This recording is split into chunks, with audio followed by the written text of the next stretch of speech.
స్త్రీలు ఉదయాన్నే పూజ చేసేటప్పుడు గుర్తుంచుకోవాల్సిన కొన్ని విషయాలను ఇప్పుడు మనం చూద్దాం. ఉదయాన్నే చాలా మంది స్త్రీలు పూజ చేస్తుంటారు. ఇలా చేసేటప్పుడు కొన్ని నియమాలను పాటించాలి.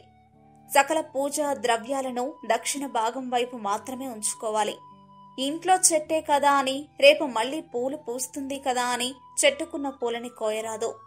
పూలు లేని చెట్టును ఉదయాన్నే చూడరాదు. స్త్రీలు వంటి పళ్ళెంలో పూజ ద్రవ్యాలను ఉంచడం, అక్షింతలు కలుపుకోవడం, గౌరీదేవిని తయారు చేయడం చేయకూడదు. ఒకసారి డబ్బా నిండా అక్షింతలు చేసుకుని అవి వాడకూడదు. ఏ రోజు పూలు ఆ రోజే వాడినట్లు అక్షింతలు కూడా అంతే. శుక్రవారం లక్ష్మీదేవి, సరస్వతీదేవి, గణపతి పూజలు ఏవి చేసినా పూజ చేస్తున్నప్పుడు ఆవాహన చేయాలి కానీ పూజానంతరం ఉద్వాసన చేయకూడదు. ఇలాంటి మరెన్నో విషయాలు మీరు తెలుసుకోవాలనుకుంటే వెంటనే మా ఛానల్ ని సబ్స్క్రైబ్ చేయండి. ఈ వీడియోని మీ మిత్రులతో షేర్ చేసుకోండి.